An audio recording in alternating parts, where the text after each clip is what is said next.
Argentina paralizada por una huelga de transportes. Bienvenidos a Economía. Los empleados públicos de Argentina iniciaron este martes una huelga para protestar por los bajos salarios. A la Asociación de Trabajadores del Estado se sumaron este miércoles los trabajadores de transporte de Argentina en un paro de 24 horas. Una medida que tuvo un alto impacto en las principales ciudades como Buenos Aires. Los principales gremios del sector reclaman contra las medidas de ajuste del gobierno de Javier Milei. Estaciones de trenes paralizados, los aeropuertos sin pasajeros, al igual que las estaciones del metro capitalino. El paro de transporte afectó también al servicio marítimo y los taxis. Buenos Aires amaneció con largas filas en las paradas de autobuses, el único medio de transporte que opera en la ciudad. Los principales gremios de transporte fueron al paro para rechazar las privatizaciones que plantea la gestión de Milei, principalmente de líneas ferroviarias como el Belgrano Cargas y la línea de aviones Aerolíneas Argentinas. Además, reclaman una actualización salarial por la caída del poder adquisitivo.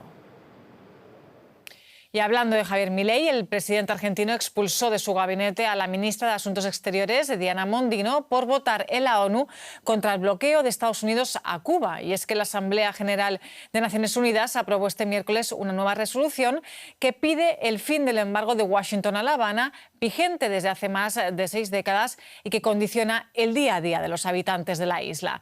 La resolución recibió 187 votos a favor, 2 en contra, los de Estados Unidos y su aliado Israel, y una abstención. Esta es la 34ª declaración que presenta el gobierno cubano desde 1992 a favor de la necesidad de poner fin al bloqueo estadounidense.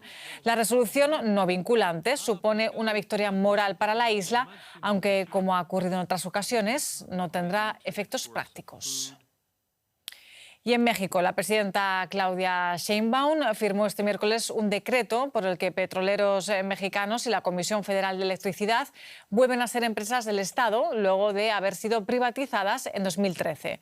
El Congreso mexicano dio previamente luz verde para modificar constitucionalmente la naturaleza jurídica de Pemex y de CFE.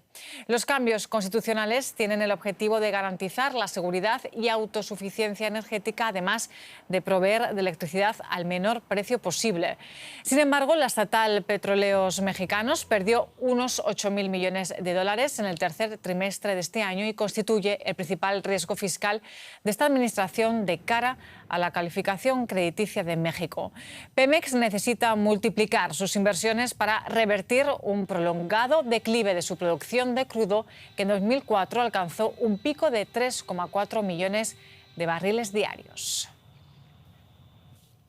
Y ya nos venimos al continente. A partir de este miércoles, la Unión Europea aplica aranceles adicionales de hasta el 35% a los coches eléctricos procedentes de China. Esos vehículos ya eran objeto de derechos aduaneros del 10% y pasan a tener aranceles más altos, ya que el bloque los ve responsables de daños a la competencia dentro de la Unión. Bruselas subraya que las conversaciones con Pekín están abiertas, pero la tensión comercial entre las potencias exportadoras se agrava.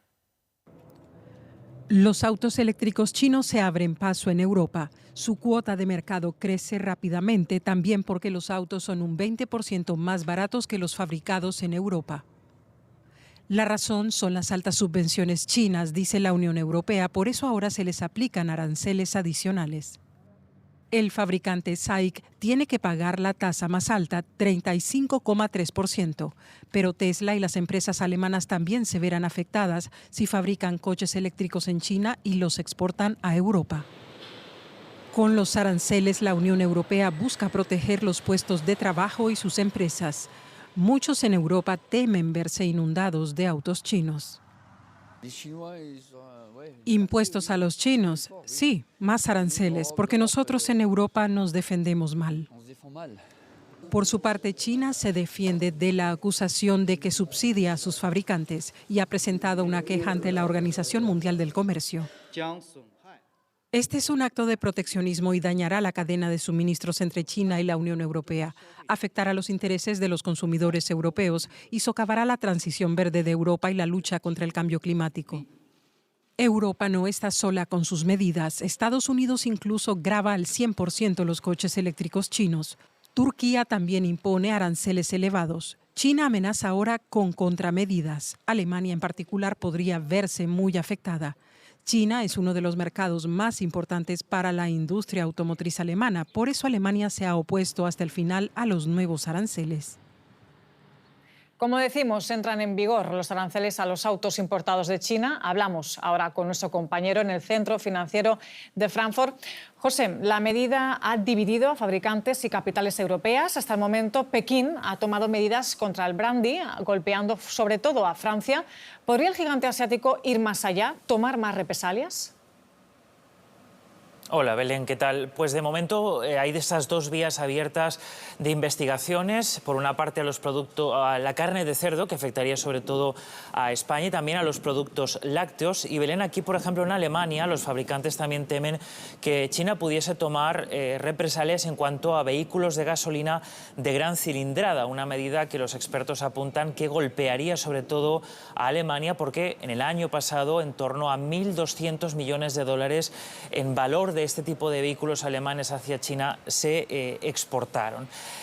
Hoy, por ejemplo, la agencia de noticias Reuters adelanta, según una exclusiva de esta agencia, que en octubre, el día 10, el ministro de Comercio chino se reunió con fabricantes, entre ellos BYD y SAIC, y en esa reunión, según la agencia de noticias Reuters, les habría dicho que deberían parar sus grandes planes de inversiones en Europa, en aquellos territorios, en aquellos países que votaron, Belén, a favor de la aplicación de esos aranceles. Una medida que sería en realidad un trago amargo, sobre todo para Francia, pero también, Belén, para Italia.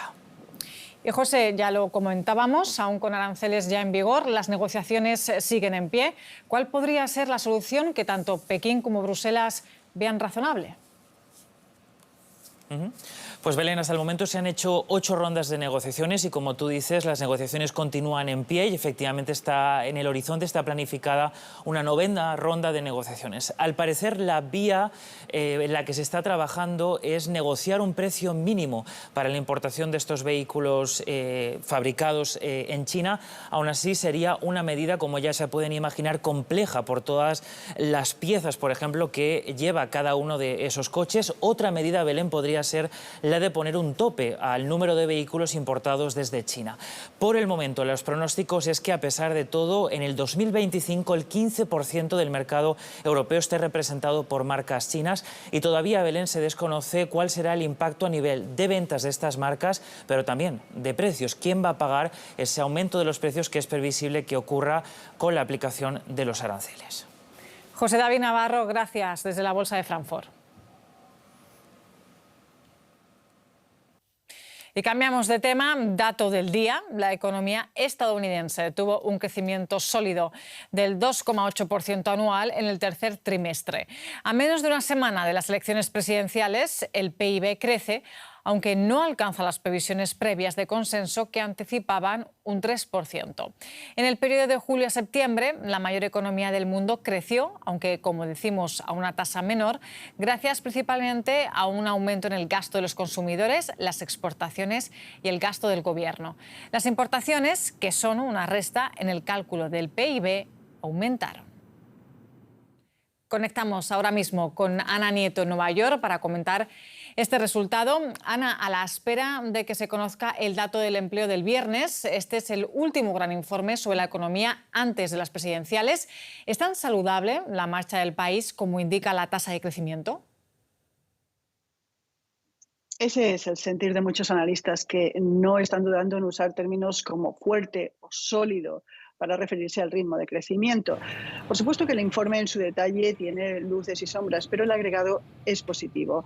Entre las luces, el mayor ritmo de gasto de los consumidores desde hace 1 año y medio y algo más equilibrado incluso que en el segundo trimestre del año, porque no solamente hay gasto en el sector servicios, también hay entre los bienes. La inversión privada en la economía no ha sido fuerte, aunque sí hay un repunte de la inversión en equipamiento y, por ejemplo, y en software. Los analistas esperan que se dinamice la inversión una vez que se clarifique la situación política después de las elecciones y bajen más las tasas de interés. A estas cifras también contribuye el gasto público, no solamente el que se está haciendo en la transición energética, sino también, en particular este trimestre, el que se ha hecho en defensa. Una de las luces es la caída de la inflación que, según recoge el índice PCE, que es el favorito de la Reserva Federal, queda en el 1,5%, en el 2,2% en el caso de la subyacente, muy cerca del objetivo de la FED. La gran sombra es la vivienda. La inversión en la vivienda ha caído un 5,1%. Ana, y como decimos, el gasto de los consumidores es el gran motor del crecimiento, pero son los mismos electores que muestran su descontento con la economía. ¿Cómo se concilia esto? El consumo se puede mantener fuerte mientras lo esté el mercado laboral y los datos que tenemos apuntan a que lo está. Además del fuerte crecimiento del empleo en septiembre, las cifras que se han conocido de la empresa de gestión de recursos humanos ADP correspondiente a octubre apuntan a que se han creado 233.000 empleos nuevos. Los mejores datos, los oficiales, los tendremos el viernes. No van a ser mejores porque estarán distorsionados por los efectos del huracán y de la huelga de Boeing. El problema es que estamos en un ambiente de precios muy elevados que ha dejado la inflación y muchas familias, sobre todo las de bajos ingresos, pero sobre todo las de ingresos medios, no han disfrutado de la mejora de los salarios.